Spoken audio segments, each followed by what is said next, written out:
Scène d'une pièce de théâtre où un personnage est seul et se parle à lui-même. Metteur en scène, en termes de théâtre, désigne celui qui, aux répétitions d'une pièce, dispose les décors, les meubles, les accessoires et règle les mouvements et le débit des acteurs. Pièce en acte, pièce de théâtre dont toute l'action est renfermée dans un seul acte.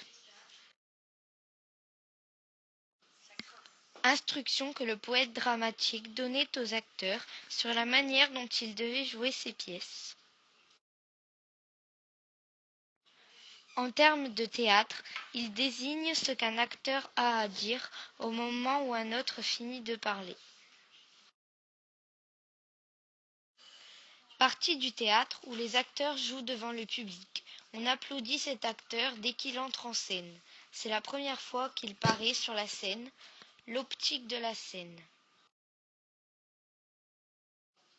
Au théâtre, les 3 coups sont frappés avec un bâton, appelé brigadier, sur le plancher de la scène, juste avant le début d'une représentation, pour attirer l'attention du public, particulièrement quand il y a le lever du rideau. Il se dit, par extension, d'une troupe de gens qui, dans les théâtres, sont payés pour applaudir.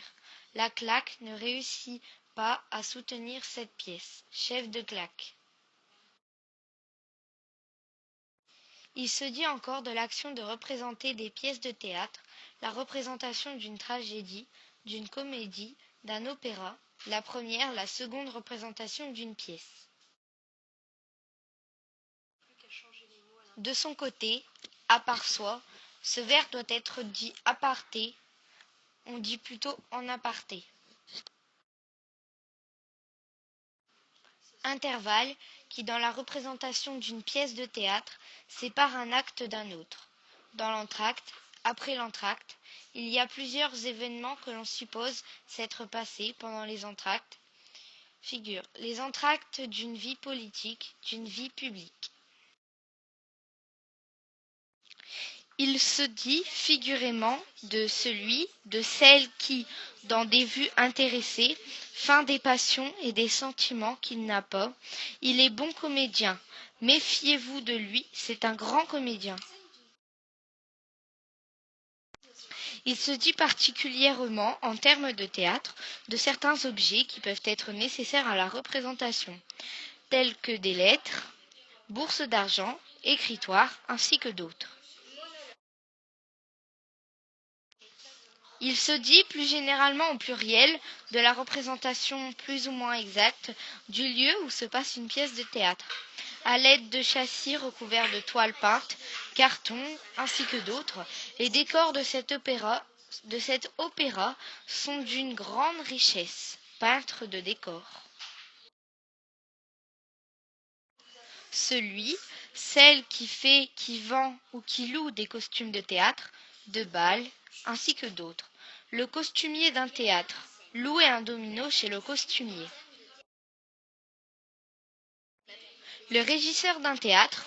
Employé chargé particulièrement de veiller à tous les détails matériels de la représentation. Il se dit en outre des compartiments d'une salle de spectacle contenant plusieurs places séparées les uns des autres par des cloisons. En termes de théâtre, côté cour, côté jardin, la droite et la gauche de la scène par rapport aux spectateurs. Côté jardin, à gauche, côté cour, à droite. Il s'est dit d'une pièce de théâtre où le dialogue est entremêlé de couplets faits sur des airs de vaudeville ou empruntés à des opéras comiques. Faire un vaudeville, jouer un vaudeville, on a mis ce sujet en vaudeville. Composition dramatique, dont l'action est gaie ou comique, et la musique légère. Livret, musique d'opérette. Jouer, chanter l'opérette.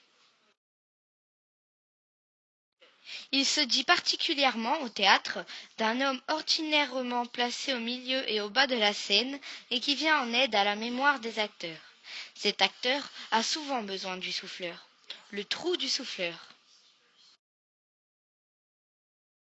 Il se dit en termes de théâtre des châssis de toile mobiles qui forment le décor des deux côtés de la scène.